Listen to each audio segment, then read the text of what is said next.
Hey guys, welcome back to my channel. For those of you who are new, hello, my name is Marissa, and today we're going to be talking about propagation. All the timestamps are listed down below. For those of you who are just here for a particular part of the video, you can refer to those and get to where you want a lot quicker. So the first topic we're going to kind of cover is what is propagation. And propagation is when you take a mother plant, like my Marble Queen Pothos here, and you either take cuttings or divide your plant to make more of one plant. So, for example, this is my mother Marble Queen Pothos, and when it gets really long vines, I like to cut them because I like it very bushy on the top. So, these are some cuttings that I took from her. I want to say, like, oh my gosh, this is getting kind of crazy, having like so many things in my hands. I'm going to put Mama right here. So what I did with my mother Marble Queen is I actually chopped some of her vines and plopped them in water, and now I can pot this up and make a whole new another plant, or I can pot it back into that pot to make her more bushy. But that is kind of the essence of propagation, and I'm not gonna get into the too nitty-gritty, but basically what you do is you will find a node on a plant. So this is just basic kind of plant anatomy, but basically you have these internodes, which is where no leaves will really grow and no roots can grow, and then you have your node. So as you guys can see here, which I don't know if you guys can actually see, but there's these two little like nubs, and it's also a little bit thicker around this area. That is your node, and that is where roots will grow and the leaves can stem out from there, as it has done like so.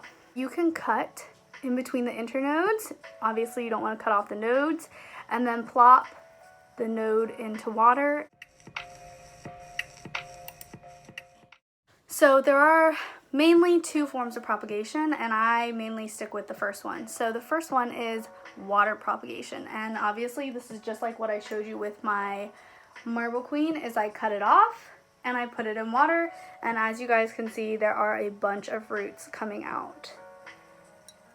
And I prefer water just because you can see the roots, and I just think it's much more manageable than plopping it into soil because you're kind of more unsure, and I find I have more success with water.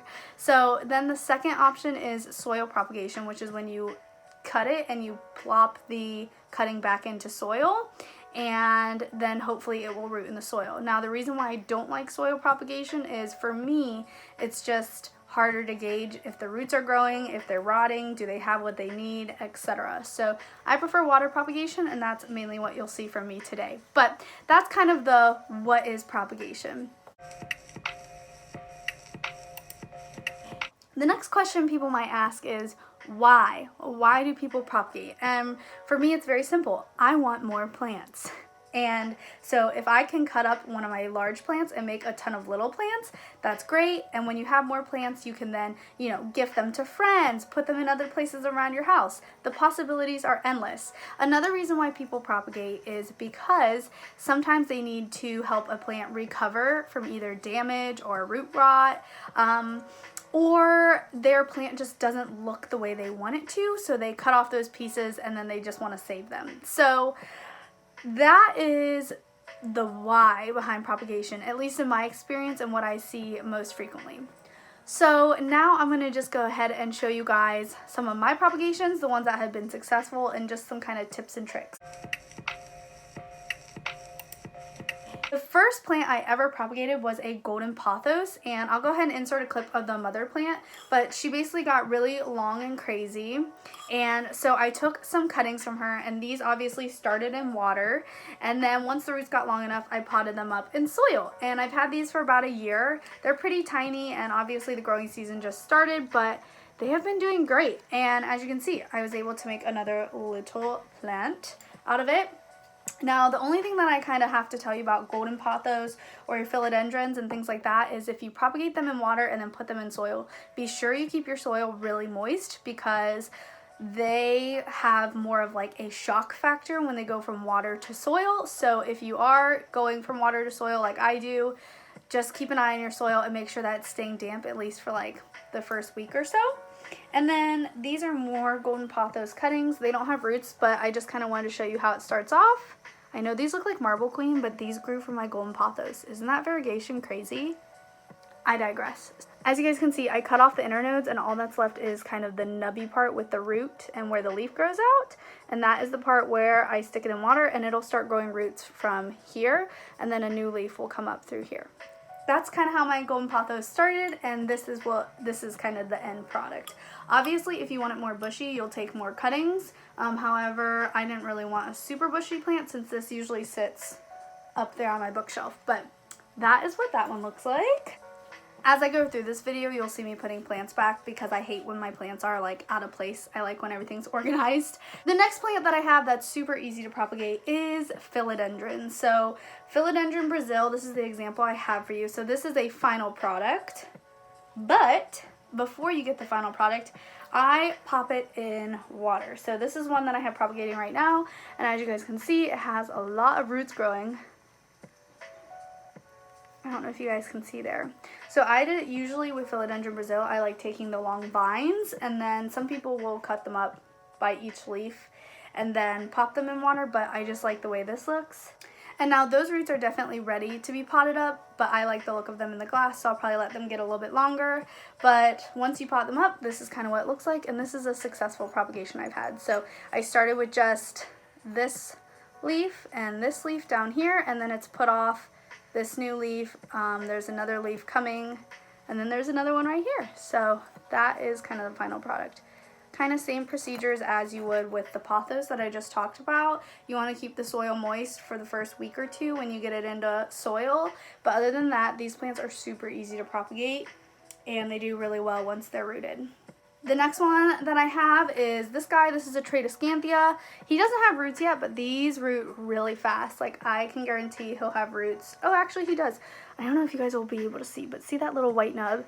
That is a root. He has been in here for less than a week, and he already has roots. And then these I just pop back into soil, and they do great. So I don't have a full one, or my mother plant's in my bathroom, which you guys probably saw in my plant collection tour, which if you haven't seen it, it'll be up here.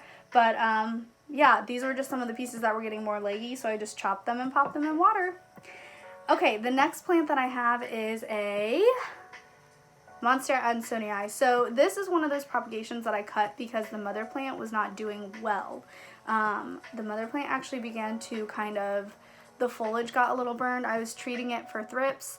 When I had thrips, the plant ended up not even having it, which was kind of annoying, but I wanted to treat it just in case, and the alcohol was kind of just too hard for this very thin foliage. So anyway, the mother plant started to die, and so I took the healthy cuttings and was able to obviously get some roots and start a new plant. So this is what this guy looks like. It's so weird seeing my face through the glass, but those roots are super big and ready to be potted up. But again, I just kind of like the way it looks.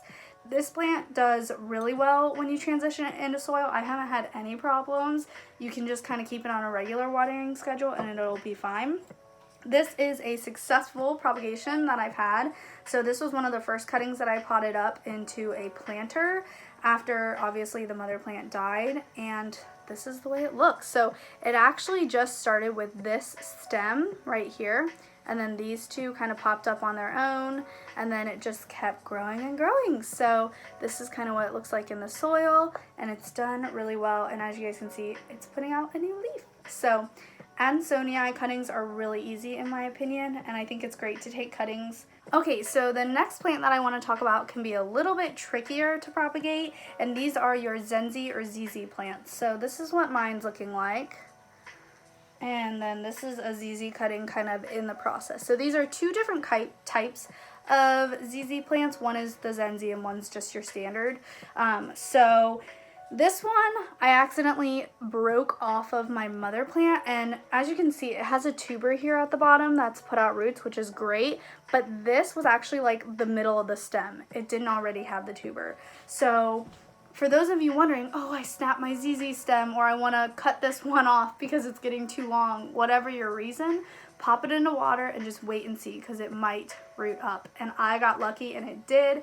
I actually have been keeping this in a pretty dark area, probably like 12 feet away from my south facing window, and it's still rooted, and it's actually kind of getting big where it's going to get stuck. It did start to kind of rot at the bottom, and I had to cut it back once and then just pop it back in water again, but this one did great. As for my Zenzi plant, it was the same thing. However, this was the base of one of the pieces already, if that makes any sense.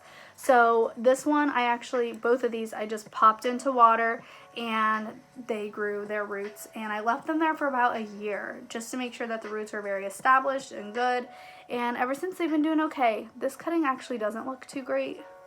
I don't really know what's going on with it, but the bigger one is doing fine.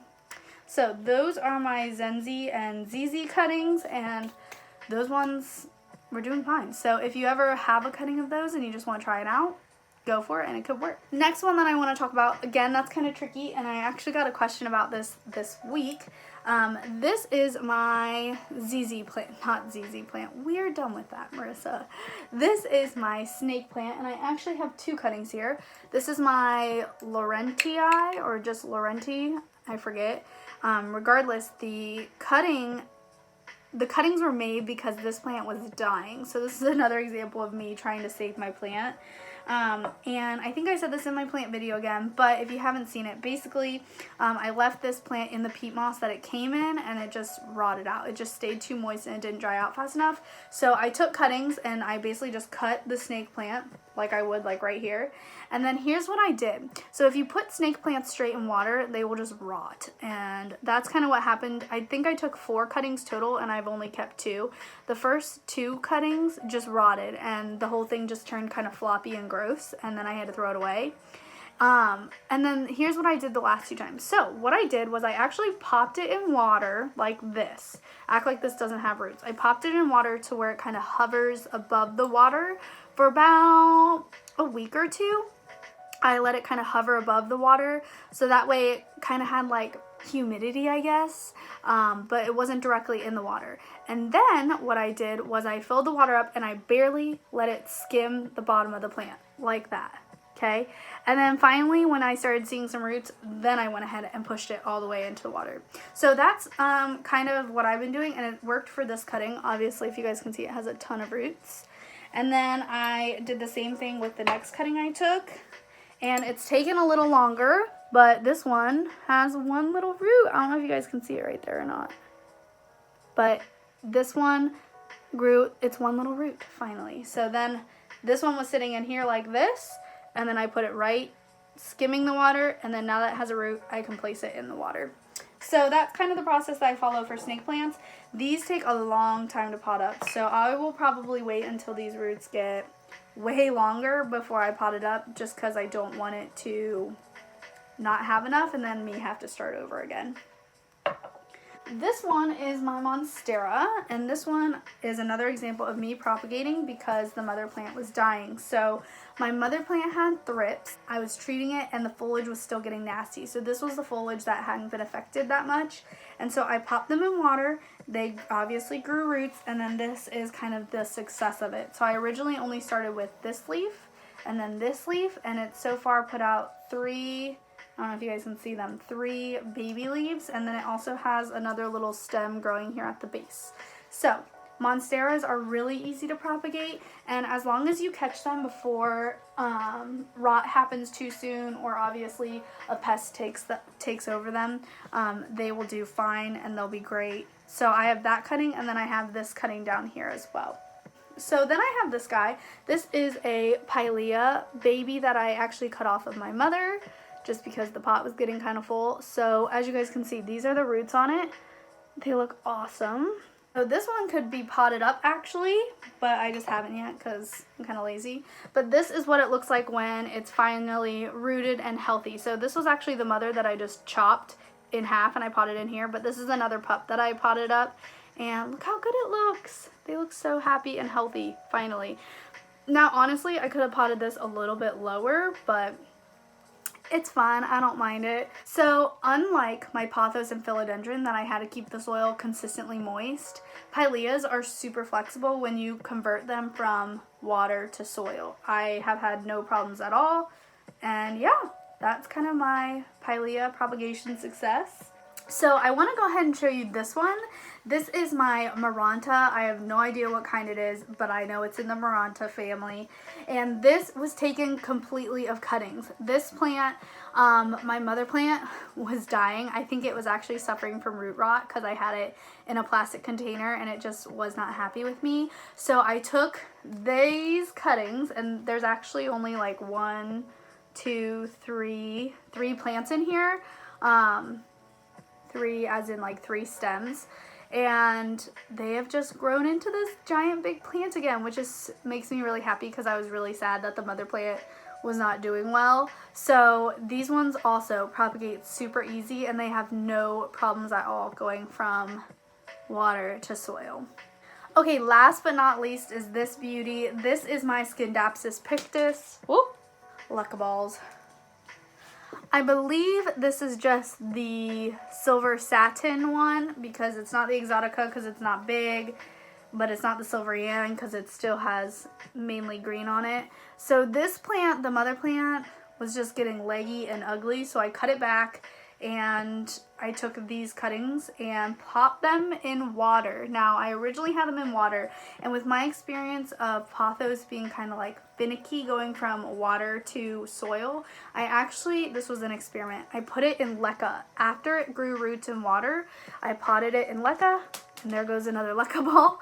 I potted it in leca, which is just puffed volcanic rock, and I just fill like the bottom quarter with a little bit of water every week, and this is kind of what it's been doing.